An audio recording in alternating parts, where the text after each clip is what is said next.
सत्र 7 एपिसोड 4 के इस शानदार समापन विश्लेषण में सभी का बहुत बहुत स्वागत है। आज हम एक ऐसे विषय पर बात करने वाले हैं जो सीधे हमारे दिलों से जुड़ा है, रिश्तों में स्वस्थ होना, मतलब हर हाल में अपने केंद्र में टिके रहना। देखिए, हम सभी इस बात से वाकिफ हैं कि जब रिश्तों में अनबन होती है तो भावनाओं के सैलाब में बह जाना कितना आसान होता है ना। लेकिन क्या हो अगर हम उस भारी तूफान के बीच भी बिल्कुल शांत और स्थिर रहना सीख जाएं। आज हम इसी कला की गहराइयों में उतरने वाले हैं। हम जानेंगे कि कैसे हम अपनी उन अचानक आने वाली प्रतिक्रियाओं को साध सकते हैं और अंदर से खुद को हील कर सकते हैं। तो चलिए बिना देर किए इसमें गोता लगाते हैं। आज के इस सफ़र में हम सबसे पहले उस रिलेशनशिप रिफ्लेक्स को समझेंगे, फिर फ्रोजन मोमेंट्स के विज्ञान पर नज़र डालेंगे। उसके बाद रुकने की कला यानी पॉज लेना सीखेंगे, भावनाओं को नाम देना समझेंगे और आखिर में देखेंगे कि यह सब हमें सच्ची करुणा के रास्ते पर कैसे ले जाता है। शुरुआत करते हैं हमारे पहले हिस्से से, द रिलेशनशिप रिफ्लेक्स। ये एक ऐसा अनुभव है जिससे हम सभी इंसान अपनी जिंदगी में कभी ना कभी किसी ना किसी नोड पर जरूर गुजरते हैं।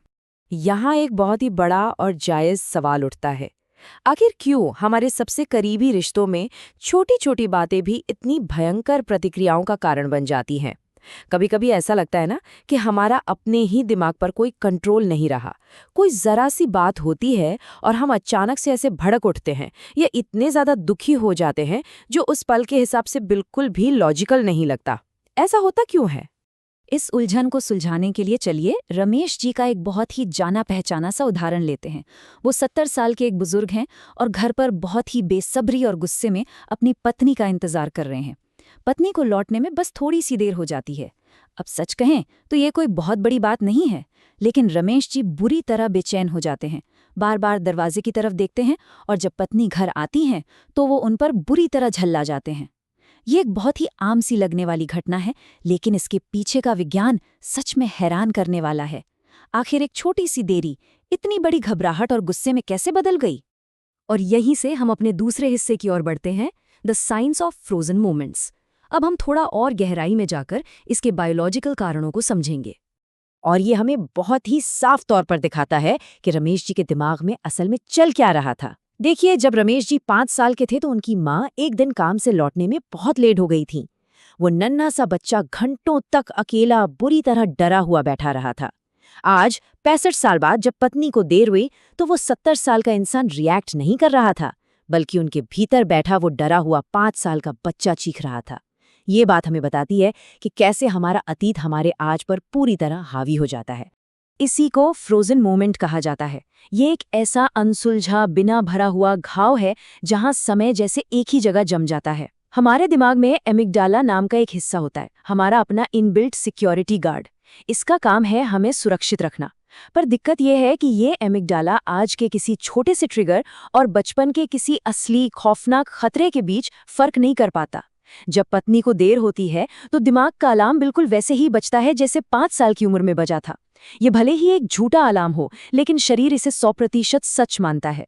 दुनिया के मशहूर ट्रॉमा रिसर्चर बेसिल वैंडर कोल्क इस बात को बहुत ही गहराई से समझाते हैं।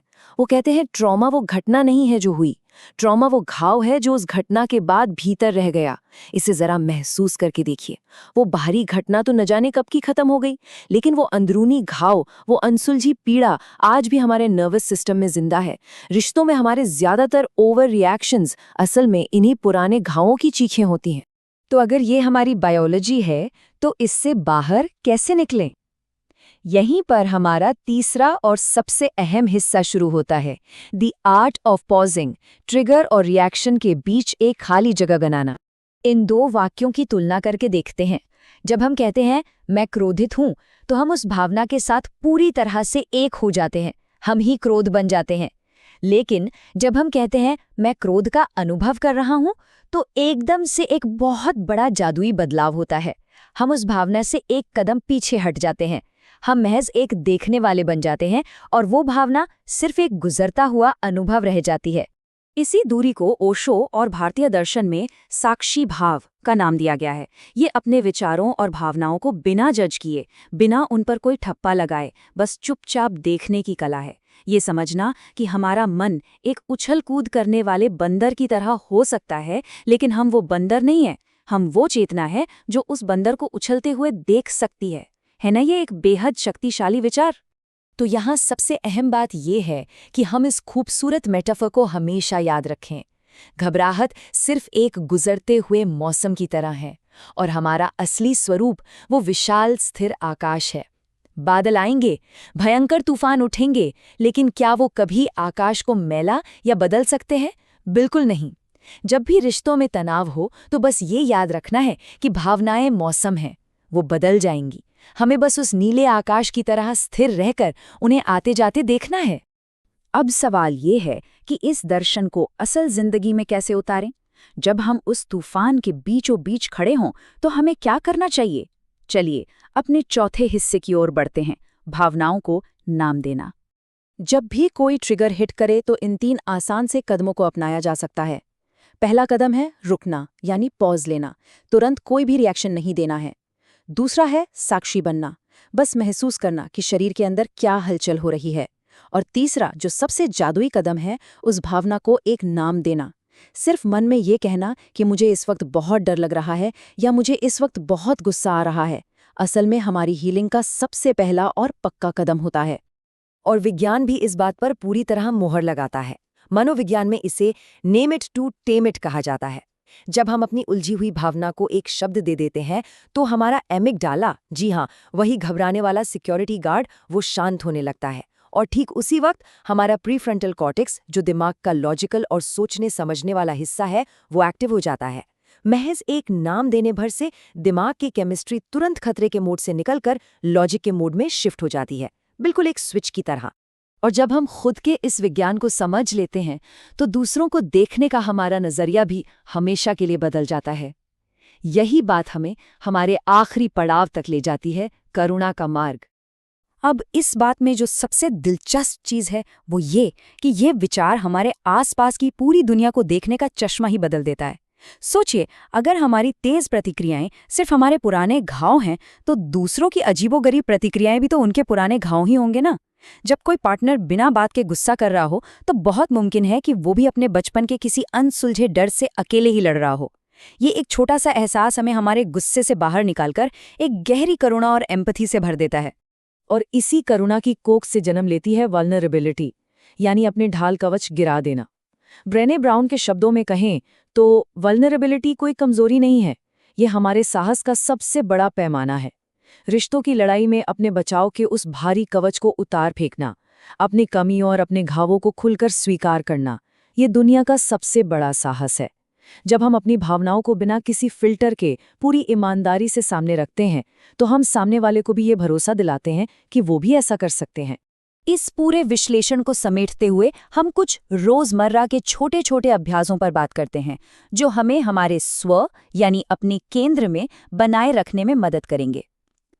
पहला, रोज सिर्फ 5 मिनट अपने विचारों को एक साक्षी की तरह दूर से देखने का अभ्यास करना चाहिए।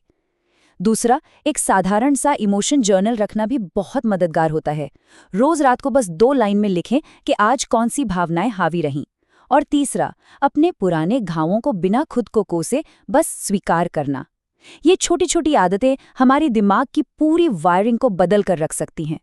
हम इस सत्र का समापन ओशो के एक बेहद शक्तिशाली विचार के साथ करेंगे। वो कहते हैं, एक इंसान जो महसूस नहीं कर सकता वो जीता नहीं है, वो बस सर्वाइव करता है। हम अक्सर दर्द से बचने के चक्कर में अपनी भावनाओं को ही मार देते हैं, उन्हें गहराई में दफन कर देते हैं। लेकिन ऐसा करके हम जीवन की असली खुशी, प्रेम और करुणा के दरवाजे भी बंद कर देते हैं। हमें अपनी भावनाओं को दबाना नहीं है, बल्कि उन्हें एक सुरक्षित तरीके से महसूस करना है और फिर उन्हें इज्जत के साथ विदा करना है। और अब जाते जाते इस एक अंतिम विचार पर गौर करना बहुत जरूरी है। अगली बार जब कोई हम पर बेवजह बेतहाशा गुस्सा कर रहा हो तो क्या हम उस लाल पीले चेहरे के पीछे छिपे उस डरे हुए छोटे से बच्चे को देख पाएंगे? अगर हम ऐसा कर पाए तो यकीन मानिए हम न सिर्फ अपने टूटते रिश्तों को बचा लेंगे, बल्कि कहीं न कहीं इस इंसानियत को भी हील कर पाएंगे। ये था हमारा आज का विश्लेषण। इस सफर में साथ बने रहने के लिए बहुत बहुत शुक्रिया। और हाँ, अपने विचारों को एक साक्षी की तरह दूर से देखने का अभ्यास हमेशा याद रखना है।